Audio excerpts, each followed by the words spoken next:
Hi friends, mastmaga.comಗೆ ಸ್ವಾಗತ. ನಾನು ಅಮರ್ ಪ್ರಸಾದ್. ಭಾರತ ಪಾಕಿಸ್ತಾನ ನಡುವೆ ಕದನ ವಿರಾಮಕ್ಕೆ ನಾನೇ ಕಾರಣ. ಐತಿಹಾಸಿಕ ಕದನ ವಿರಾಮಕ್ಕೆ ಮಧ್ಯಸ್ಥಿಕೆ ವಹಿಸಿದೆ ನಾನು. ಬರೀ ಮಧ್ಯಸ್ಥಿಕೆಯಲ್ಲ, ಒಂದು ಪರಮಾಣು ಯುದ್ಧವನ್ನೇ ತಡೆದುಬಿಟ್ಟಿದ್ದೀನಿ ನಾನೇ. ಅದಕ್ಕೋಸ್ಕರ ವ್ಯಾಪಾರವನ್ನೇ ಆಯುಧವನ್ನಾಗಿ ಹೆಂಗ್ ಬಳಸ್ಕೊಂಡೆ ನೋಡಿ. ನಂತರ ಟ್ರೇಡ್ ಅನ್ನ ಬಳಸಿದಂಥವ್ರು ಇತಿಹಾಸದಲ್ಲೇ ಇಲ್ಲ. ನಂತರ ಟ್ರೇಡ್ ಯಾರಿಗೂ ಅರ್ಥ ಆಗಲ್ಲ ಅಂತ ಟ್ರಂಪ್ ಹೇಳಿದ್ದಾರೆ. ಟ್ರಂಪ್ ಇದೇ ಮೊದಲ ಬಾರಿಯಲ್ಲ. ಅವ್ರ ಈ ತರ ಒಂದು 100 ವಿಚಾರಗಳಿಗೆ ಈ ಹಿಂದೆ ನನ್ಕಿಂತ ಇದನ್ನ ಬೆಟರ್ ಯಾರು ಮಾಡಲ್ಲ, ನನ್ಕಿಂತ ಅದನ್ನ ಯಾರು ಬೆಟರ್ ಮಾಡಲ್ಲ, ನನ್ಕಿಂತ ಅದು ಬೆಟರ್ ಯಾರಿಗೂ ಅರ್ಥ ಆಗಲ್ಲ ಅಂತ ಹೇಳಿರೋದು ಆಲ್ರೆಡಿ ವೈರಲ್ ಆಗಿದೆ. ಇಲ್ಲೂ ಕೂಡ ಅದೇ ಬಿಹೇವಿಯರ್ ತೋರಿಸ್ತಿದ್ದಾರೆ. ಹಾಗಿದ್ರೆ ಡೊನಾಲ್ಡ್ ಟ್ರಂಪ್ ಯಾಕೆ ಈ ರೀತಿ ಮಾತನಾಡ್ತಿದ್ದಾರೆ? ಅಮೆರಿಕನ್ಸೇ ಸುಳ್ಳಿನ ಸರದಾರ ಅಂತ ಹೇಳಿದ್ರು ಕೂಡ ಟ್ರಂಪ್ ಯಾಕೆ ಕೇರ್ ಮಾಡ್ತಿಲ್ಲ? ಭಾರತ ಉದ್ಧಾರ ಆದ್ರೆ ಟ್ರಂಪ್ಗೆ ಅಥವಾ ಅಮೆರಿಕಗೆ ಉರಿ ಯಾಕೆ? ಮತ್ತೆ ತಾನು ನಂಬಿಕೆಗೆ ಅರ್ಹ ಅಲ್ಲ ಅಂತ ಅಮೆರಿಕ ಪ್ರೂವ್ ಮಾಡ್ತಾ, ನಮ್ಮ ರಿಯಲ್ ಮಿತ್ರ ರಷ್ಯಾ ಅಂತ ಮೋದಿ ಸಂದೇಶ ಕೊಟ್ಟು ಆದಂಪುರ್ ಏರ್ಫೋರ್ಸ್ ಸ್ಟೇಷನ್ ನಲ್ಲಿ S-400 ಮತ್ತು MiG-29 ಇಟ್ಕೊಂಡು ಅಮೆರಿಕದ ಟ್ರಂಪ್ರ ಈ ವರ್ತನೆಗೆ ತಿರುಗೇಟ ಅದು ಎಲ್ಲವನ್ನ ಈ ವರದಿಯಲ್ಲಿ ನೋಡ್ತಾ ಹೋಗೋಣ. ಕಡೆ ತನಕ ಮಿಸ್ ಮಾಡಿದೆ ನೋಡಿ. ಭಾರತ ಪಾಕ್ ಸಂಘರ್ಷವನ್ನ ನಿಲ್ಲಿಸಿದ್ಯಾರು? ಸ್ನೇಹಿತರೆ, ಕದನ ವಿರಾಮ ಕೇಳಿದ್ದು ಪಾಕಿಸ್ತಾನದ DGMO ಭಾರತದ DGMO ಹತ್ರ. ಅದಕ್ಕಿಂತ ಮುಂಚೆ 12ವರೆಗೆನೆ ಕದನ ವಿರಾಮ ಆಗಿದ್ದು 3:30 ಮೇಲೆ 3:35ಕ್ಕೆ 12ವರೆಗೆನೆ ಪಾಕ್ ರಾಯಭಾರ ಕಚೇರಿ ಭಾರತದ ವಿದೇಶಾಂಗ ಇಲಾಖೆಯನ್ನ ಸಂಪರ್ಕ ಮಾಡಿ ಮಾತಾಡಕ್ ಬರಬೇಕು ಅಂತ ಕೇಳ್ಕೊಂಡಿತ್ತು. ಅದಾದ್ಮೇಲೆ ನಮ್ಮ DGMOಗಳ ಲಭ್ಯತೆ ನೋಡ್ಕೊಂಡು ನಾವು ಅವ್ರಿಗೆ ಸ್ಲಾಟ್ ಕೊಟ್ವಿ 3:35ಕ್ಕೆ ಮತ್ತೆ ಕಾಲ್ ಮಾಡಿದ್ರು, ಅವಾಗ ಮಾತಾಡಿದ್ವಿ ಅಂತ ಭಾರತ ಕ್ಲಿಯರ್ ಕಟ್ ಆಗಿ ಟೈಮ್ ಲೈನ್ ಕೊಟ್ಟಿದೆ. ಆದರೆ ಭಾರತ ಹೇಳೋಕ್ಕಿಂತ ಮುಂಚೆ ಓಡ್ ಬಂದು ಅದನ್ನ ಅನೌನ್ಸ್ ಮಾಡಿದ್ದು ಅಧ್ಯಕ್ಷ ಟ್ರಂಪ್. ಇವರಿಗೆ ನಾನು ಸುಮ್ಮನೆ ನಿಲ್ಲಿಸ್ತೀರಾ ಇಲ್ಲಾಂದ್ರೆ ವ್ಯಾಪಾರ ಬಂದ್ ಮಾಡಬೇಕಾ ಅಂತ ವ್ಯಾಪಾರದ ಬೆದರಿಕೆಯನ್ನು ಹಾಕದೆ ಇಬ್ಬರೂ ಕೂಡ ಕದನ ವಿರಾಮಕ್ಕೆ ಒಪ್ಕೊಂಡು ದಾರಿಗೆ ಬಂದ್ರು ಅಂತ ಟ್ರಂಪ್ ಹೇಳಿದ್ರು. ಇದು ದೇಶದಲ್ಲಿ ಭಾರಿ ಆಕ್ರೋಶಕ್ಕೆ ಕಾರಣ ಆಗಿದೆ. ಟ್ರಂಪ್ ವರ್ತನೆ ವ್ಯಾಪಕ ಟೀಕೆಗೆ ಗುರಿಯಾಗ್ತಾ ಇದೆ. ಭಾರತ ಡೊನಾಲ್ಡ್ ಟ್ರಂಪ್ ಹೇಳಿಕೆಯನ್ನ ಸುಳ್ಳು ಅಂತಾನೆ ಹೇಳಿದೆ. ವಿದೇಶಾಂಗ ಇಲಾಖೆ ವಕ್ತಾರ ರಣಧೀರ್ ಜೈಸ್ವಾಲ್ ಮಾತನಾಡಿ, ಭಾರತ ಮೇ 10ನೇ ತಾರೀಕು ಬೆಳಗ್ಗೆ ಪಾಕಿಸ್ತಾನದ ಏರ್ ಬೇಸ್ಗಳ ಮೇಲೆ ದಾಳಿ ಮಾಡಿತು. ಇದೇ ಕಾರಣಕ್ಕೆ ಪಾಕಿಸ್ತಾನ ಕದನ ವಿರಾಮಕ್ಕೆ ಮನವಿ ಮಾಡಿತು. ಪಾಕ್ ಜೊತೆಗಿನ ಸಂಘರ್ಷದಲ್ಲಿ ಭಾರತದೊಂದಿಗೆ ಜಗತ್ತಿನ ಹಲವಾರು ರಾಷ್ಟ್ರಗಳು ಮಾತುಕತೆ ನಡೆಸ್ತಾ ಇದ್ರು. ಆದ್ರೆ ಇಲ್ಲಿ ವ್ಯಾಪಾರದ ಬಗ್ಗೆ, ಕದನ ವಿರಾಮದ ಬಗ್ಗೆ ಏನೂ ಮಾತಾಡಿಲ್ಲ. ಪಾಕಿಸ್ತಾನ ಮತ್ತು ಭಾರತದ ನಡುವೆ ಯಾವುದೇ ಮಾತುಕತೆ ಇರಲಿಲ್ಲಲ್ಲ. ಅವರ ಸಂದೇಶವನ್ನ ನಮಗೆ ತಲುಪಿಸೋಕಷ್ಟೇ ಅವರು ಮಧ್ಯವರ್ತಿಗಳಾಗಿ ಕೆಲಸ ಮಾಡ್ತಿದ್ರು ಅಷ್ಟೇ. ಕದನ ವಿರಾಮದ ಮನವಿಯನ್ನ ಮಾಡ್ಕೊಳ್ತಿದ್ದಾರೆ, ಕನ್ಸಿಡರ್ ಮಾಡಿ ಅಂತ ಕೇಳಿದ್ರು ಅಷ್ಟೇ ಅನ್ನೋದನ್ನ ಭಾರತ ಸ್ಪಷ್ಟವಾಗಿ ಹೇಳಿದೆ. ಅದು ಬಿಟ್ಟು ವ್ಯಾಪಾರದ ಬೆದರಿಕೆ ಹಾಕಿ ಟ್ರಂಪ್ ಭಾರತ ಮತ್ತು ಪಾಕಿಸ್ತಾನವನ್ನ ದಾರಿಗೆ ತಂದ್ರು ಅನ್ನೋದು ಸುಳ್ಳು ಅನ್ನೋದು ಭಾರತದ ಕ್ಲಿಯರ್ ಕಟ್ ಮೆಸೇಜ್ ಆಗಿದೆ. ಸ್ನೇಹಿತರೆ, ಕಾಶ್ಮೀರ ವಿಚಾರದಲ್ಲಿ ಭಾರತದ ನಿಲುವು ಹೊಸ್ತೇನಲ್ಲ. ಇದು ಬಹಳ ಹಳೆದು. ಬಹಳ ದಶಕಗಳಿಂದಲೂ ಕೂಡ 3ನೇ ರಾಷ್ಟ್ರದ ಮಧ್ಯಸ್ಥಿಕೆ ನಾವು ಒಪ್ಪಲ್ಲ. ಇದು ಕಾಶ್ಮೀರ ವಿಚಾರ ಭಾರತ ಮತ್ತು ಪಾಕ್ ನಡುವೆ ಮಾತ್ರ ಇರೋ ವಿಚಾರ. 3ನೇ ರಾಷ್ಟ್ರ ಎಂಟರ್ ಆಗೋ ಅಗತ್ಯ ಇಲ್ಲ ಅಂತ ಭಾರತ ಹೇಳ್ತಾ ಬಂದಿದೆ. ಈ ಸಲವೂ ಸಂಘರ್ಷ ತೀವ್ರಗೊಂಡಾಗ ಮಧ್ಯಸ್ಥಿಕೆ ವಹಿಸೋದಾಗಿ ಹಲವು ರಾಷ್ಟ್ರಗಳು ಬಂದಿದ್ವು. ಆದರೆ ಭಾರತ ಅವಕಾಶ ಕೊಟ್ಟಿರಲಿಲ್ಲ. ಇನ್ನು ಅಮೆರಿಕದ secretary of state Marco Rubio Bharat Pak ಮಾತುಕತೆ ಆರಂಭಿಸೋಕೆ ರೆಡಿ ಆಗಿವೆ ನ್ಯೂಟ್ರಲ್ ಜಾಗದಲ್ಲಿ ಅಂತ ಕೂಡ ಹೇಳಿದ್ರು. ಭಾರತ ಇದನ್ನು ನಿರಾಕರಿಸಿದೆ. ಮೋದಿ ತಮ್ಮ ಭಾಷಣದಲ್ಲಿ ಉಗ್ರವಾದ ಮತ್ತು ಮಾತುಕತೆ ಒಟ್ಟಿಗೆ ನಡೆಯೋಕೆ ಸಾಧ್ಯ ಇಲ್ಲ, ನೀರು ಮತ್ತು ರಕ್ತ ಒಟ್ಟಿಗೆ ಹರಿಯೋಕೆ ಸಾಧ್ಯ ಇಲ್ಲ, ವ್ಯಾಪಾರ ಮತ್ತು ಮಾತುಕತೆ ಕೂಡ ಒಟ್ಟಿಗೆ ಆಗೋಕೆ ಸಾಧ್ಯ ಇಲ್ಲ. ಪಾಕಿಸ್ತಾನದೊಂದಿಗೆ ಏನೇ ಮಾತುಕತೆ ನಡೆದರೂ ಕೂಡ ಫ್ಯೂಚರ್ನಲ್ಲೂ ಕೇವಲ POKಯಿಂದ ಅವರು ಜಾಗ ಖಾಲಿ ಮಾಡೋದಕ್ಕೆ ಮತ್ತು ಉಗ್ರವಾದವನ್ನು ಅಂತ್ಯ ಮಾಡೋದಕ್ಕೆ ಸಂಬಂಧಪಟ್ಟಂತೆ ಮಾತ್ರ ಇರುತ್ತಿಲ್ಲ, ಮಾತುಕತೆನೇ ಇರಲ್ಲ ಅಂತ ಕ್ಲಿಯರ್ ಆಗಿ ಹೇಳಿದ್ರು. ಜೊತೆಗೆ ಈ ವಿಚಾರವನ್ನು ನಾವು ವಿಶ್ವ ಸಮುದಾಯಕ್ಕೆ ಹೇಳೋಕೆ ಬಯಸ್ತೀನಿ, ಗ್ಲೋಬಲ್ ಕಮ್ಯುನಿಟಿಗೆ ಹೇಳೋಕೆ ಬಯಸ್ತೀನಿ ಅಂತ ನೇರವಾಗಿ ಅಮೆರಿಕಗೆ ಟ್ರಂಪ್ಗೆ ಈ ಮಾತನ್ನ ಭಾರತದ ಪ್ರಧಾನಿ ಕೂಡ ಹೇಳಿದ್ರು. ಸುಳ್ಳುಗಳ ಸರದಾರ ಡೊನಾಲ್ಡ್ ಟ್ರಂಪ್. ಸ್ನೇಹಿತರೆ, ಅಮೆರಿಕ ಮಾಧ್ಯಮಗಳಿಂದಲೇ ಡೊನಾಲ್ಡ್ ಟ್ರಂಪ್ಗಿರೋ ಬಿರುದೇನು ಅಂದ್ರೆ ಸುಳ್ಳಿನ ಸರದಾರ. ಉಸಿರಾಡುವಷ್ಟು ನ್ಯಾಚುರಲ್ ಆಗಿ ಕತೆ ಹೇಳಿಬಿಡ್ತಾರೆ ಅಂತ. ಇವರು ಮೊದಲ ಅವಧಿಯಲ್ಲಿ ಅಧ್ಯಕ್ಷರಾಗಿದ್ದಾಗ 4 ವರ್ಷಗಳಲ್ಲಿ 30,573 ಏನಿರ್ಬೋದು ಗೆಸ್ ಮಾಡಿ. 30,573 ಸುಳ್ಳುಗಳು. 30,573 ಸುಳ್ಳುಗಳನ್ನ ಅಂದ್ರೆ ದಿನಕ್ಕೆ 21 ಸುಳ್ಳುಗಳನ್ನ ಹೇಳಿದ್ದಾರೆ ಅಂತ ಅಮೆರಿಕನ್ ಮಾಧ್ಯಮಗಳು ಲೆಕ್ಕ ಕೊಟ್ಟಿದ್ವು. ಸ್ಕ್ರೀನ್ ಮೇಲೆ ನೋಡ್ತಾ ಇದ್ದೀರಿ. ಜಗತ್ತಲ್ಲಿ ಯಾವುದೇ ಟಾಪಿಕ್ ಇರಲಿ ಅದರ ಬಗ್ಗೆ ಮಾತನಾಡುವಾಗ ಇದ್ರ ಬಗ್ಗೆ ನನಗಿಂತ ಹೆಚ್ಚು ಯಾರಿಗೂ ಗೊತ್ತಿಲ್ಲ, nobody nose better than me ಅಂತ ಹೇಳೋದು ಟ್ರಂಪ್ ಚಾಳಿ. ಈ ವಿಡಿಯೋ ಮುಗಿದ ಮೇಲೆ ಯೂಟ್ಯೂಬಲ್ಲಿ ಹೋಗಿ ಸರ್ಚ್ ಮಾಡಿ nobody nose better than me Trump viral video ಅಂತ. ಚೆನ್ನಾಗಿ ಅದರದ್ದು ಕಟ್ ಮಾಡಿ ಹಾಕಿದ್ದಾರೆ, ಎಲ್ಲ ಜೋಡಿಸ್ಬಿಟ್ಟು ಹಾಕಿದ್ದಾರೆ. ನಿಮಗೆ ತಲೆಬಿಸಿ ಆಗುತ್ತೆ ಟ್ರಂಪ್ ವರ್ತನೆ ನೋಡಿದ್ರೆ. 2022ರಲ್ಲಿ ರಷ್ಯಾ ಯುಕ್ರೇನ್ ಮೇಲೆ ಆಕ್ರಮಣ ಮಾಡಿದ್ದು ಎಲ್ರಿಗೂ ಗೊತ್ತು. ಆದರೆ ಟ್ರಂಪ್ ನಾನಿದ್ರೆ ಯುದ್ಧನೇ ಆಗ್ತಿರ್ಲಿಲ್ಲ, ಯುದ್ಧ ಮಾಡಕ್ಕೆ ಬಿಡ್ತಿರಲ್ಲ, ನಾನು ಬಂದ್ರೆ ಇಮಿಡಿಯೇಟ್ಲಿ 24 ಗಂಟೆ ಯುದ್ಧ ನಿಲ್ಲಿಸ್ತೀನಿ, ರಷ್ಯಾ ಯುಕ್ರೇನ್ ಅಷ್ಟೇ, ಹಮಾಸ್ ಇಸ್ರೇಲ್ ಅಷ್ಟೇ ಅಂತ ಹೇಳಿದ್ರು. ಆದ್ರೆ ಟ್ರಂಪ್ ಕೈಲಿ ಅದಿನ್ನೂ ಸಾಧ್ಯ ಆಗಿಲ್ಲ. ಜೊತೆಗೆ ರಷ್ಯಾ ವಿರುದ್ಧ ಯುಕ್ರೇನೇ ಮೊದಲು ಯುದ್ಧ ಶುರು ಮಾಡಿದ್ದು ಅಂತೆಲ್ಲ ಸುಳ್ಳು ಹೇಳಿದ್ರು. ಅಷ್ಟೇ ಯಾಕೆ, ಸೌತ್ ಈಸ್ಟ್ ಏಷ್ಯಾದ ಬಗ್ಗೆ ಅವರಿಗೆ ತುಂಬಾ ಎಜುಕೇಶನ್ ಕೊಡೋದು ಅಗತ್ಯ ಇದೆ ಅಂತ ಹೇಳಿ ಅಮೆರಿಕನ್ ವಿಶ್ಲೇಷಕರೇ ಹೇಳ್ತಾ ಇದ್ದಾರೆ. ಅವರು ಭೂತಾನ್, ನೇಪಾಳ ಎಲ್ಲ ನೋಡಿ ಇದು ಭಾರತದಲ್ವಾ ಅಂತ ಕೇಳಿದ್ರಂತೆ ಈ ಹಿಂದೆ ಒಂದ್ಸಲಿ ಸೆಕ್ಯೂರಿಟಿ ಮೀಟಿಂಗ್ನಲ್ಲಿ ಬ್ರೀಫಿಂಗ್ ಕೊಡೋ ಟೈಮ್ನಲ್ಲಿ. ಜೊತೆಗೆ ಇನ್ನೊಂದು ಕಂಪ್ಲೇಂಟ್ ಏನು ಅಂದರೆ, ಅಮೆರಿಕದ ಅಧ್ಯಕ್ಷರು ಕಾಲಕ್ಕೆ ಅದಕ್ಕೊಂದು ಟೈಮ್ ಟೇಬಲ್ ಇದೆ, ಸೆಕ್ಯೂರಿಟಿ ಬ್ರೀಫಿಂಗ್, ಇಂಟೆಲಿಜೆನ್ಸ್ ಬ್ರೀಫಿಂಗ್ ತಗೋಬೇಕು. ಅವರು ಅಧ್ಯಕ್ಷರಿಗೆ ಬ್ರೀಫ್ ಮಾಡ್ತಾರೆ ಜಗತ್ತಿನ ಆಗು ಹೋಗುಗಳ ಬಗ್ಗೆ, ಅದೆಲ್ಲ ಪ್ರೆಸೆಂಟೇಷನ್ ಕೊಡ್ತಾರೆ. ಅವಾಗ ತಲೆಗೆ ಹೋಗುತ್ತೆ ಸ್ವಲ್ಪ. ಟ್ರಂಪ್ ಆ ಬ್ರೀಫಿಂಗೇ ತಗೊಳ್ಳೋದಂತೆ. ಅಮೆರಿಕದಲ್ಲಿ ಭಾಳ ಕಂಪ್ಲೇಂಟ್ ಇದು, ಸೆಕ್ಯೂರಿಟಿ ಬ್ರೀಫಿಂಗ್ಗೆ ತಗೊಳ್ಳಲ್ಲ ಅವರು, ಇಂಟೆಲಿಜೆನ್ಸ್ ಬ್ರೀಫಿಂಗ್ಗೆ ಕೇಳಿಸ್ಕೊಳ್ಳೋದಿಲ್ಲ, ಇಷ್ಟ ಬಂದಂಗೆ ಮಾತಾಡ್ತಾರೆ ಅಂತ. ಏನು ಸ್ನೇಹಿತರೆ, ವರದಿಯಲ್ಲಿ ಮುಂದುವರಿಯುವ ಮುನ್ನ ಸಿಂಗಪುರ್ ಮಲೇಷ್ಯಾಗೆ 7 ಸ್ಯಾಂಡ್ಸ್ ಟೂರಿಸಂ ಮತ್ತೊಂದು ಟ್ರಿಪ್ ಆಯೋಜಿಸಿದೆ. ಆಫರ್ ಪ್ರೈಸ್ $1,05,000 ಮಾತ್ರ. Singapore Malaysia 5 night 6 day trip ಇದು. ಈ ಪ್ಯಾಕೇಜ್ ನಲ್ಲಿ flight ticket, visa, 4 star hotel stay, Indian food, AC transportation ಮತ್ತು ಕನ್ನಡ ಟೂರ್ ಮ್ಯಾನೇಜರ್ ಸೌಲಭ್ಯ ಇರುತ್ತೆ.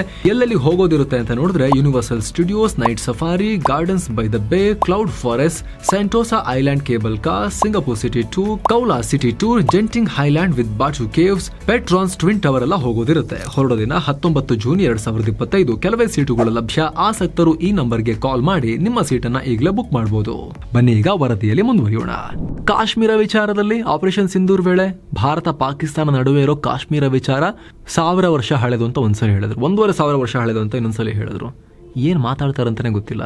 ಭಾರತ ಪಾಕಿಸ್ತಾನ 2 ರಾಷ್ಟ್ರ ಹುಟ್ಟಿದ್ದೇ 1947 ನಲ್ಲಿ. ಅಂದಮೇಲೆ ಈ 2 ರಾಷ್ಟ್ರಗಳ ನಡುವೆ ಕಾಶ್ಮೀರ ವಿಚಾರ 1500 ವರ್ಷ ಹಳೆದಾಗೋಕೆ ಹೆಂಗ್ ಸಾಧ್ಯ ಸ್ವಾಮಿ? ಟ್ರಂಪ್ ಸ್ವಾಮಿ, ಹೆಂಗ್ ಸಾಧ್ಯ? ಜೊತೆಗೆ ವ್ಯಾಪಾರದ ಅಸ್ತ್ರವನ್ನ ಬಳಸಿದೆ ಅಂತ ಹೇಳ್ತಿದ್ದಾರೆ. ಭಾರತ ಪಾಕಿಸ್ತಾನವನ್ನ ಒಂದೇ ತಕಡಲಿಟ್ಟು ನೋಡ್ತಾರೆ. ಕಾಮನ್ ಸೆನ್ಸ್ ಬೇಡವಾ? ಪಾಕಿಸ್ತಾನ ಅಮೆರಿಕ ನಡುವೆ ವ್ಯಾಪಾರ ಏನಿದೆ? ವ್ಯಾಪಾರ ಮಣ್ಣು ಬರೀ $7 ಬಿಲಿಯನ್ ವ್ಯಾಪಾರ, 7. ಆದರೆ ಭಾರತ ಜೊತೆ ವ್ಯಾಪಾರ ಎಷ್ಟಿದೆ ಅಮೆರಿಕಗೆ? $100 ಬಿಲಿಯನ್ ಅಧಿಕ ಇದೆ. $500 ಬಿಲಿಯನ್ ತಗೊಂಡೋಗ್ಬೇಕು ಅನ್ನೋ ನಿರೀಕ್ಷೆ ಇಟ್ಕೊಂಡಿದ್ದಾರೆ ಫ್ಯೂಚರ್ನಲ್ಲಿ 2 ರಾಷ್ಟ್ರಗಳು. ಇಷ್ಟು ಮಹತ್ವದ ವೇಟೇಜ್ ಇರೋ ರಾಷ್ಟ್ರಕ್ಕೂ ಪಾಕಿಸ್ತಾನಕ್ಕೂ ಕಂಪೇರ್ ಮಾಡ್ತಿರಲ್ಲ ಟ್ರಂಪ್ ಅಂತ ಹೇಳಿ ಅಮೆರಿಕನ್ಸ್ ಮತ್ತು ಭಾರತೀಯರು ಇಬ್ಬರು ಜಾಡಿಸ್ತಾ ಇದ್ದಾರೆ ಟ್ರಂಪ್ಗೆ. ಭಾರತ ಅಮೆರಿಕಾಗೆ ಹತ್ತಿರ ಆಗಿದ್ದು ಹೇಗೆ? ಕೋಲ್ಡ್ ವಾರ್ ಟೈಮ್ನಲ್ಲಿ ಭಾರತ ಯಾವುದೇ ಗುಂಪಿಗೆ ಸೇರದೆ ದೂರ ಉಳ್ಕೊಳ್ತು, ಅಲಿಪ್ತ ನೀತಿ ಅಂತ ಹೇಳ್ತು. ಆದರೆ ಸೋಷಿಯಲಿಸಮ್ ಅಂತ ಹೇಳಿ ಸ್ವಲ್ಪ ಆ ಕಡೆಗೆ ಒಲವನ್ನು ಹೊಂದಿದ್ದ PM ನೆಹರು ರಷ್ಯಾ ಕಡೆಗೆ ಒಲವನ್ನು ಹೊಂದಿದ್ರು, ಸೋವಿಯತ್ ರಷ್ಯಾ ಕಡೆಗೆ. ಸೋವಿಯತ್ ಯೂನಿಯನ್ ಜೊತೆ ಒಂದು ರೀತಿ ಫ್ರೆಂಡ್ಶಿಪ್ ಅನ್ನ ಒಂಥರ ಮಧ್ಯದಲ್ಲಿ ಇಟ್ಕೊಂಡು 2 ಕಡೆ ಗುಂಪಿಗೆ ಸೇರಿದೆ, ಒಂಚೂರು ಆ ಕಡೆಗೆ ವಾಲಿದ್ರು. ಅದಾದ್ಮೇಲೆ ಅವರ ಮಗಳು ಇಂದಿರಾ ಗಾಂಧಿ ಟೈಮ್ನಲ್ಲಂತೂ ತುಂಬಾ ಜಾಸ್ತಿನೇ ವಾಲ್ತು ಭಾರತ ಸೋವಿಯತ್ ಕಡೆಗೆ. ಯಾಕಂದ್ರೆ ಪಾಕಿಸ್ತಾನ ತುಂಬಾ ಅಮೆರಿಕದ ತೊಡೆ ಮೇಲೆ ಹತ್ತಿ ಕುತ್ಕೊಂಡಿತ್ತಲ್ಲ, ಹಾಗಾಗಿ. ಆದ್ರೆ 1991ರಲ್ಲಿ ಸೋವಿಯತ್ ಒಕ್ಕೂಟ ವಿಘಟನೆ ಆದ್ಮೇಲೆ Russia just military super power ಆಗಿ ಮಾತ್ರ ಉಳ್ಕೊಳ್ತು, ಆರ್ಥಿಕ ಶಕ್ತಿ ಕಳ್ಕೊಳ್ತು. ಆಗ ಭಾರತ ನಿಧಾನವಾಗಿ ಮತ್ತೆ ರೀಬ್ಯಾಲೆನ್ಸಿಂಗ್ ಶುರು ಮಾಡ್ತು. ರಷ್ಯಾ ಜೊತೆ ಸೇನಾ ಫ್ರೆಂಡ್ಶಿಪ್ ಇಟ್ಕೊಂಡೆ ಅಮೆರಿಕ ಮತ್ತು ಅವರ ಫ್ರೆಂಡ್ಸ್ ಜೊತೆಗೆ ಪಾಶ್ಚಿಮಾತ್ಯ ರಾಷ್ಟ್ರಗಳೊಂದಿಗೆ ಸಂಬಂಧವನ್ನು ರೀಬ್ಯಾಲೆನ್ಸ್ ಮಾಡೋಕೆ ಶುರು ಮಾಡಿದ್ರು. ನರಸಿಂಹರಾವ್ ಅವರ ಅವಧಿಯಲ್ಲಿ ಶುರುವಾಯಿತು. ಆಮೇಲೆ ಅಟಲ್ ಬಿಹಾರಿ ವಾಜಪೇಯಿ, ಮನಮೋಹನ್ ಸಿಂಗ್, PM ನರೇಂದ್ರ ಮೋದಿ ಎಲ್ಲ ಇದೇ ನಿಲುವನ್ನು ಅನುಸರಿಸಿದ್ರು. ಬಟ್ ಸಂಬಂಧ ಹಿಂಗೆ ಶುರುವಾಗಿದ್ದು ಏರಿಕೆ ಆಗ್ತಾನೆ ಹೋಯಿತು ಎಲ್ಲ ಪ್ರೈಮ್ ಮಿನಿಸ್ಟರ್ಗಳ ಅವಧಿಯಲ್ಲಿ. ನರೇಂದ್ರ ಮೋದಿ ಅವರ ಅವಧಿಯಲ್ಲಂತೂ ತುಂಬ ಜಾಸ್ತಿ ಆಯಿತು ಭಾರತ ಮತ್ತು ವೆಸ್ಟರ್ನ್ ಕಂಟ್ರೀಸ್ ನಡುವಿನ ಸಂಬಂಧ. ಶಸ್ತ್ರಾಸ್ತ್ರ ಖರೀದಿಯಲ್ಲೂ ಕೂಡ ಭಾರತ ರಷ್ಯಾವನ್ನ ಮಾತ್ರ ಡಿಪೆಂಡ್ ಆಗದೆ ರಷ್ಯಾ ಹತ್ರನೂ ಖರೀದಿ ಮಾಡ್ತಾ ದೊಡ್ಡ ಪ್ರಮಾಣದಲ್ಲಿ ಈ ರಾಷ್ಟ್ರಗಳೊಂದಿಗೂ ಪಾಶ್ಚಿಮಾತ್ಯ ರಾಷ್ಟ್ರಗಳೊಂದಿಗೂ ಖರೀದಿ ಮಾಡ್ತಾ ಬಂತು. ಮತ್ತೊಂದು ಕಡೆ ಅಮೆರಿಕಾಗೂ ಏಷ್ಯಾದಲ್ಲಿ ಚೀನಾ ಹಾವಳಿಗೆ ಕೌಂಟರ್ ಮಾಡೋಕೆ ಒಂದು ಪವರ್ಫುಲ್ ಕಂಟ್ರಿ ಬೇಕಾಗಿತ್ತು. ಪಾಕಿಸ್ತಾನದ ಕರೆನ್ಸಿ ಖಾಲಿಯಾಗಿತ್ತು. ಅಫ್ಘಾನಿಸ್ತಾನದಿಂದ ಅಮೆರಿಕ ಇಂಟ್ರೆಸ್ಟ್ ಕಳ್ಕೊಂಡ್ಮೇಲೆ ಪಾಕಿಸ್ತಾನದ ಯೂಸ್ ಅಷ್ಟು ಜಾಸ್ತಿ ಇರಲಿಲ್ಲ. ಎಷ್ಟು ಬೇಕಷ್ಟು ಯೂಸ್ ಮಾಡಿ ಬಿಸಾಕಿದ್ರು ಪಾಕಿಸ್ತಾನವನ್ನ. ಭಾರತ ಇಂಪಾರ್ಟೆಂಟ್ ಆಯಿತು ಈಗ ಅವರಿಗೆ. ಅದರಲ್ಲೂ ಕೂಡ ತಾನು ಇಡೀ ಅಫ್ಘಾನಿಸ್ತಾನವನ್ನ ಪುಡಿಗಟ್ಟಿ ಹುಡುಕ್ತಾ ಇದ್ದ ಜಾಗತಿಕ ಉಗ್ರನನ್ನ ಪಾಕಿಸ್ತಾನ ತನ್ನ ಅಡಿಗೆ ಹಾಕೊಂಡು ತನ್ನ ಪುಕ್ಕದೊಳಗಡೆ ಇಟ್ಕೊಂಡು ಕಾವು ಕೊಡ್ತಾ ಇತ್ತು. ಆ ಜಾಗತಿಕ ಉಗ್ರನನ್ನ ಅಬೋಟಾಬಾದ್ನಲ್ಲಿ ಆತ ಸಿಕ್ಕದ, ಕದ್ದು ಮುಚ್ಚಿ ಸೀಕ್ರೆಟ್ ಆಪರೇಷನ್ ಮಾಡಿ ಅಮೆರಿಕ ಹೊಡೆದಾಕಬೇಕಾಯ್ತು. ಆವಾಗ ಪೂರ್ತಿ ನಂಬಿಕೆಯನ್ನು ಕಳ್ಕೊಳ್ತು ಅಮೆರಿಕ ಪಾಕಿಸ್ತಾನದ ಮೇಲೆ. ಭಾರತದ ಮಿತ್ರತ್ವಕ್ಕೆ ಅಮೆರಿಕ ಮೋಸ. ಮೊದಲಿಂದಲೂ ಅಮೆರಿಕವನ್ನ ಭಾರತ ಫುಲ್ ನಂಬ್ತಾ ಇರಲಿಲ್ಲ. ಆದ್ರೀಗ ಮತ್ತೆ ಅಮೆರಿಕವನ್ನ ನಂಬೋದು ಕಷ್ಟ ಅನ್ನೋದನ್ನ ಪ್ರೂವ್ ಮಾಡ್ತಾ ಇದೆ ಟ್ರಂಪ್ ಬಿಹೇವಿಯರ್. ಈ ಹಿಂದೆ ಭಾರತ ಮತ್ತು ಪಾಕಿಸ್ತಾನವನ್ನ ಪಾಶ್ಚಿಮಾತ್ಯ ರಾಷ್ಟ್ರಗಳಲ್ಲೂ ಕೂಡ ಅಮೆರಿಕ ಒಂದೇ ರೀತಿ ನೋಡ್ತಾ ಇತ್ತು. ಯಾವುದೇ ನಾಯಕರು ಈ ಭಾಗಕ್ಕೆ ಬಂದಾಗ 2 ರಾಷ್ಟ್ರಗಳಿಗೆ ಹೋಗೋದು, ಪಾಕಿಸ್ತಾನಕ್ಕೆ ಬಂದ್ರೆ ಭಾರತಕ್ಕೂ ಬರೋದು, ಭಾರತಕ್ಕೆ ಬಂದ್ರೆ ಪಾಕಿಸ್ತಾನಕ್ಕೂ ಹೋಗೋದು ಮಾಡ್ತಾ ಇದ್ರು. ಇವರು ಸೇಮ್ ಅನ್ನೋ ರೀತಿಯಲ್ಲಿ ಟ್ರೀಟ್ ಮಾಡ್ತಾ ಇದ್ರು. ಆದ್ರೆ ಭಾರತ ಆರ್ಥಿಕವಾಗಿ ಮತ್ತು ಮಿಲಿಟರಿಯಲ್ಲಿ ತುಂಬಾ ಎತ್ತರಕ್ಕೆ ಬೆಳೆದ್ಮೇಲೆ, ಪಾಕಿಸ್ತಾನಕ್ಕೆ ಕಂಪೇರ್ ಮಾಡಿ ತುಂಬಾ ಎತ್ತರಕ್ಕೆ ಬೆಳೆದ್ಮೇಲೆ ಅಮೆರಿಕ ಮತ್ತು ಮಿತ್ರರು ಜಗತ್ತು ಕೂಡ ಬೇರೆ ತರ ನೋಡೋಕೆ ಟ್ರೀಟ್ ಮಾಡಿದ್ರು. ಭಾರತವನ್ನ ಸಪರೇಟ್ ಆಗಿ ಟ್ರೀಟ್ ಮಾಡೋಕೆ ಶುರು ಮಾಡಿದ್ರು. ಜೊತೆಗೆ ಭಾರತ ಕೂಡ ಈ ರೀತಿ ಟ್ರೀಟ್ ಮಾಡಿದ್ರೆ ನಾವು ಒಪ್ಪಲ್ಲ ಅಂತ ಕ್ಲಿಯರ್ ಕಟ್ ಮೆಸೇಜ್ ಅನ್ನ ಪಾಸ್ ಮಾಡಿತ್ತು. ಆದರೆ ಈಗ ಮತ್ತೆ ಈ ಆಪರೇಷನ್ ಸಿಂಧೂರ್ ನಂತರದ ಡೆವಲಪ್ಮೆಂಟ್ನಲ್ಲಿ, ಪಹಲ್ಗಾಮ್ ನಂತರ ಡೆವಲಪ್ಮೆಂಟ್ನಲ್ಲಿ ಇಬ್ಬರನ್ನ ಒಂದೇ ರೀತಿ ಟ್ರೀಟ್ ಮಾಡ್ತಿದ್ದಾರೆ. ನಮ್ಮ ದೃಷ್ಟಿಯಲ್ಲಿ ಭಾರತ ಪಾಕಿಸ್ತಾನ 2 ಒಂದೇ ಅನ್ನೋ ರೀತಿಯಲ್ಲಿ ಮಾತನಾಡ್ತಿದ್ದಾರೆ. ಪಾಕಿಗಳಿಂದ ತೊಂದರೆ ಅನುಭವಿಸಿರೋದು ಭಾರತ, ವಿಕ್ಟಿಮ್ ಭಾರತ, ಇಲ್ಲಿ ದಾಳಿ ಆಗಿರೋದು ನಮ್ಮ ಮೇಲೆ, ನಾವು ತಿರುಗೇಟಷ್ಟೇ ಕೊಟ್ಟಿರೋದು.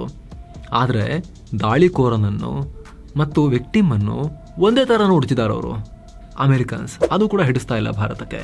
ಇದೇ ಕಾರಣಕ್ಕೆ PM ತೀಕ್ಷ್ಣವಾಗಿ ಪ್ರತಿಕ್ರಿಯೆ ಕೊಟ್ಟಿದ್ದಾರೆ. ಆದಂಪುರ್ ಏರ್ ಬೇಸ್ಗೆ ಭೇಟಿ ಕೊಟ್ಟಿದ್ದ ಮೋದಿ ಭಾಷಣದಲ್ಲಿ ಮಾತನಾಡಿದ್ರು. ಈ ವೇಳೆ ಅವರ ಹಿಂದೆ S-400 ಇಟ್ಕೊಂಡಿದ್ರು, ರಷ್ಯಾ ನಿರ್ಮಿತ. ಜೊತೆಗೆ ಏರ್ಕ್ರಾಫ್ಟ್ ಯಾವ್ದು ಇಟ್ಕೊಂಡಿದ್ರು, ಹಳೆಯ MiG-29 ಇಟ್ಕೊಂಡಿದ್ರು ಪಕ್ಕದಲ್ಲಿ. ನಮ್ಮ ಹತ್ರ ಮಿರಾಜ್ ಇದೆ, ರಫೈಲ್ ಇದೆ, ಎರಡು ಕೂಡ ನ್ಯಾಟೋ ಕಂಟ್ರಿ. ಫ್ರಾನ್ಸ್ ನಿರ್ಮಾಣ ಮಾಡಿದ್ದು, ಅಮೆರಿಕದ ಮಿತ್ರ ನಿರ್ಮಾಣ ಮಾಡಿದ್ದು. ಅದನ್ನ ತೋರಿಸಿಲ್ಲ. ಫ್ರಾನ್ಸ್ ಜೊತೆಗೆ ನಾವು ಕ್ಲೋಸ್ ಇದೀವಿ, ಆದ್ರೂ ಅದನ್ನ ತೋರಿಸ್ತಿಲ್ಲ ಪಕ್ಕದಲ್ಲಿ. MiG-29 ಹಳೇದು ಸ್ವಲ್ಪ ಇದು, ಅದನ್ನ ಇಟ್ಕೊಂಡು ಡಿಸ್ಪ್ಲೇ ಮಾಡಿದೆ ಭಾರತ. ಆ ಮೂಲಕ ಫ್ರೆಂಡ್ಶಿಪ್ ಅಂದ್ರೆ ಯಾವ ತರ ಫ್ರೆಂಡ್ಶಿಪ್ ಎಕ್ಸ್ಪೆಕ್ಟ್ ಮಾಡ್ತೀವಿ ನಾವು ಅನ್ನೋದನ್ನ ಇಂಡೈರೆಕ್ಟ್ ಮೆಸೇಜಿಂಗ್ ಕೂಡ ಅಲ್ಲಿ ಆಗಿದೆ ಅಂತ ವಿಶ್ಲೇಷಣೆ ಮಾಡಲಾಗ್ತಾ ಇದೆ. ಆ ಕಡೆ ಪಾಕಿಸ್ತಾನ ನೋಡಿ, ಡೊನಾಲ್ಡ್ ಟ್ರಂಪ್ಗೆ ಬೂಟ್ ಪಾಲಿಶ್ ಮಾಡೋದೊಂದು ಬಾಕಿ. ಅಥವಾ ಅವರು all other countries are coming and kissing my as ಅಂತ ಹೇಳ್ತಾ ಇದ್ರಲ್ಲ ಡೊನಾಲ್ಡ್ ಟ್ರಂಪ್, ಟ್ಯಾರಿಫ್ ಕಮ್ಮಿ ಮಾಡೋಕ್ಕೆ. ಸೊ ಪಾಕಿಸ್ತಾನ ಏನು ಮಾಡ್ತಿದೆಯೋ ಗೊತ್ತಿಲ್ಲ, ಸಿಕ್ಕಾಪಟ್ಟೆ ನೈಸ್ ಹೊಡಿತಾ ಇದ್ದಾರೆ. ಡೊನಾಲ್ಡ್ ಟ್ರಂಪ್ ಹಾಗೆ ಹೀಗೆ ನೀವು ಮಹಾಶಯ ಅಂತ ಹಾಡಿ ಕುಣಿದಾಡ್ತಿದ್ದಾರೆ ಪಾಕಿಸ್ತಾನದವರು. ಯಾಕಂದ್ರೆ ಅವರಿಗೆ ಕಾಶ್ಮೀರ ವಿಚಾರವನ್ನು ಅಂತಾರಾಷ್ಟ್ರೀಯ ವಿವಾದ ಮಾಡೋಕೆ ಬಹಳ ಆಸಕ್ತಿ ಇದೆ. ಹಾಗಾಗಿ ಅವರು ಬಹಳ ಕುಣಿಯೋಕೆ ಶುರು ಮಾಡಿದ್ದಾರೆ. ಭಾರತಕ್ಕೆ ತೀವ್ರ ಅಸಮಾಧಾನ ಆಗಿದೆ ಅಮೆರಿಕದ ಮೇಲೆ ವಿಚಾರದಲ್ಲಿ. ಭಾರತದ ಶಕ್ತಿ ಕಂಡು ಅಮೆರಿಕಗೆ ಉರಿ. ಅಮೆರಿಕ ಅಧ್ಯಕ್ಷ ಡೊನಾಲ್ಡ್ ಟ್ರಂಪ್ ಪಹಲ್ಗಾಮ್ ದಾಳಿಗೆ ಖಂಡನೆ ವ್ಯಕ್ತಪಡಿಸಿದ್ರು. ಭಾರತ ಜೊತೆಗೆ ನಾವಿರ್ತೀವಿ ಅಂತ ಹೇಳಿದ್ರು. ಅಮೆರಿಕ ಉಪಾಧ್ಯಕ್ಷ JD ವಾನ್ಸ್ ಕೂಡ ಇವರ ಸಂಘರ್ಷ ನಮ್ಮ ವಿಚಾರ ಅಲ್ಲ, ನಮಗೇನು ಬಿಸ್ನೆಸ್ ಇಲ್ಲ ಇಲ್ಲಿ ಅಂತ ಹೇಳಿದ್ರು. ಆದರೆ ಆಪರೇಷನ್ ಸಿಂಧೂರ್ನಲ್ಲಿ ಭಾರತ ಹೊಡೆದಿರೋ ರೀತಿ ನೋಡಿದಾಗ ಇಟ್ಸ್ ಶೇಮ್ ಅಂತ ಹೇಳಿದ್ರು ಟ್ರಂಪ್. ಅದಾದ್ಮೇಲಂತೂ 90 ಮಿನಿಟ್ಸ್ ಅಲ್ಲಿ ಪಾಕಿಸ್ತಾನದ 11 military basis including 9 air basis ಅನ್ನ ಭಾರತ ಕಣ್ಣು ಮುಚ್ಚಿ ತೈಯರೊಳಗಡೆ ಪುಡಿ ಮಾಡ್ತಲ್ಲ, ಟಾರ್ಗೆಟ್ ಮಾಡ್ತಲ್ಲ, ಅದು ಇಡೀ ವಿಶ್ವವನ್ನೇ ದಂಗುಬಡಿಸಿದೆ. ಭಾರತದ ಅಸ್ತ್ರಗಳು ಪಾಕಿಸ್ತಾನವನ್ನ ಪಿನ್ ಪಾಯಿಂಟ್ ಅಕ್ಯುರಸಿಯೊಂದಿಗೆ ಹೊಡಿತಾ ಇದ್ದಾವೆ. ಪಾಕಿಸ್ತಾನದ ಹತ್ರ 4.5 ಜನರೇಷನ್ನ ಫೈಟರ್ ಜೆಟ್ ಇದ್ದಾಗಲೂ ಕೂಡ ಮತ್ತು Chinese made high tech air defence system ಇದ್ದಾಗಲೂ ಕೂಡ. ಆದರೆ ಅದಕ್ಕೆ ಪ್ರತಿಯಾಗಿ ಅವ್ರು ಹಾರಿಸಿದ ಯಾವುದು ಭಾರತಕ್ಕೆ ಏನೂ ಡ್ಯಾಮೇಜ್ ಮಾಡೋಕ್ಕಾಗಲಿಲ್ಲಲ್ಲ. ಇದು ಜಗತ್ತಿಗೆ ಅರ್ಗಿಸ್ಕೊಳ್ಳಿಕ್ಕೆ ಆಗ್ತಾ ಇಲ್ಲ, ಅಮೆರಿಕಾಗೆ ಡೈಜೆಸ್ಟೇ ಮಾಡ್ಕೊಳ್ಳೋಕ್ಕಾಗ್ತಾ ಇಲ್ಲ. ಜಗತ್ತು ಭಾರತವನ್ನು ನೋಡೋ ರೀತಿನೇ ಇದರಿಂದ ಬದಲಾಗುತ್ತೆ. ಚೀನಾಗೂ ಕೂಡ ಒಳಗೊಳಗೆ ಡಬಡಬ ಶುರುವಾಗುತ್ತೆ. ಯಾಕಂದ್ರೆ ಅವರ ಎಲ್ಲ ಅಸ್ತ್ರಗಳು ಭಾರತದ ವಿರುದ್ಧ ಫೇಲ್ ಆಗಿವೆ ಪಾಕಿಸ್ತಾನ ಬಳಸಿದಾಗ. ನಮ್ಮ ಹತ್ರ ಎಷ್ಟು ದಿವಸ ಬ್ರಹ್ಮೋಸ್ ಇತ್ತು, ಆಕಾಶ್ ಇತ್ತು, ಎಲ್ಲ ಇತ್ತು, ಆದರೆ ರಿಯಲ್ ವರ್ಲ್ಡ್ ನಲ್ಲಿ ಯೂಸೇ ನಾವು ಮಾಡಿರಲಿಲ್ಲ. ಆದ್ರೆ ಈಗ ಯೂಸ್ ಮಾಡಿ ತೋರಿಸಿದ ಮೇಲೆ ಜಗತ್ತಿಗೆ ತಲೆ ಬಿಸಿ ಶುರುವಾಗಿದೆ. ಮುಖ್ಯವಾಗಿ ಜಗತ್ತಲ್ಲಿ ಇನ್ನೊಂದು ಮಿಲಿಟರಿ ಪವರ್ ಬರ್ತಾ ಇದೆ. ಇಷ್ಟೊಂದು ಮುಂದುವರೆದು ಬಿಟ್ಟಿದ್ದಾರೆ ಅನ್ನೋದನ್ನ ಅಮೆರಿಕಕ್ಕೆ ಸಹಿಸಕ್ಕೆ ಆಗಲ್ಲ. ಅವ್ರಿಗೆ ಯಾವತ್ತೂ ಕೂಡ ಅವ್ರ ಹತ್ರ ಸಾರ್ ಅಂತ ಅವ್ರ ಹತ್ರ ನಾವೇನಾದ್ರು ಕೇಳ್ಕೊಂಡು ಸಹಾಯ ಕೇಳ್ಕೊಂಡು ಕೈ ಮುಗಿತಾ ಇದ್ರೆ ಬಹಳ ಖುಷಿ ಆಗುತ್ತೆ ಅವ್ರಿಗೆ. ಬಟ್ ಅವರೇ ಇಷ್ಟೆಲ್ಲ ಮಾಡ್ಕೊಂಡ್ಬಿಟ್ಟಿದ್ದಾರೆ ಅಂದ್ರೆ ಅವ್ರಿಗೆ ಡೈಜೆಸ್ಟೇ ಮಾಡ್ಕೊಳಕ್ಕಾಗಲ್ಲ ಅಮೆರಿಕನ್ಸ್ಗೆ. ಮಿತ್ರ ಆಗಿರ್ಲಿ ಶತ್ರು ಆಗಿರ್ಲಿ ತೀರಾ ಉದ್ಧಾರ ಆಗೋದನ್ನ, ಅವರ ಆಶೀರ್ವಾದದ ಕೃಪಾ ಕಟಾಕ್ಷದ ಮಿತಿಯನ್ನ ಮೀರಿ ಬೆಳೆಯೋದನ್ನ ಅಮೆರಿಕ ಡೈಜೆಸ್ಟ್ ಮಾಡ್ಕೊಳ್ಳಲ್ಲ. ಈ ಹಿಂದೆ ಸೋವಿಯತ್ ಜೊತೆ ಸೇರ್ಕೊಂಡು ಮಹಾಯುದ್ಧದಲ್ಲಿ ಪಾಲ್ಗೊಂಡಿದ್ದ ಅಮೆರಿಕ ಅದಾದ ನಂತರದಲ್ಲಿ ಅದೇ ಸೋವಿಯತ್ ಒಕ್ಕೂಟದ ಬೆಳವಣಿಗೆಯನ್ನ ನೋಡಿ ದೂರ ಆಗಿ ಎದುರಾಳಿಗಳಾಗ್ಬಿಟ್ರು. ಕೋಲ್ಡ್ ವಾರ್ ಶುರುವಾಯಿತು. ಇದೀಗ ಚೀನಾ ಬೆಳವಣಿಗೆ ಕಂಡು ಕೂಡ ಉರ್ಕೊಂಡಿದ್ದು ಅವ್ರ ಮೇಲೆ ಕತ್ತಿ ಮಸಿತಾ ಇದ್ದಾರೆ. ಅವ್ರನ್ನ WTOಗೆಲ್ಲ ಕರ್ಕೊಂಬಂದು ಒಂದು ಹಂತದಲ್ಲಿ ಅವರು ಗ್ರೋ ಆಗ್ಲಿಕ್ಕೆ ಕಾರಣೀಕರ್ತರಾದ ಅಮೆರಿಕ ಈಗ ಅವ್ರ ವಿರುದ್ಧ ಕತ್ತಿ ಮಸಿತಾ ಇದ್ದಾರೆ.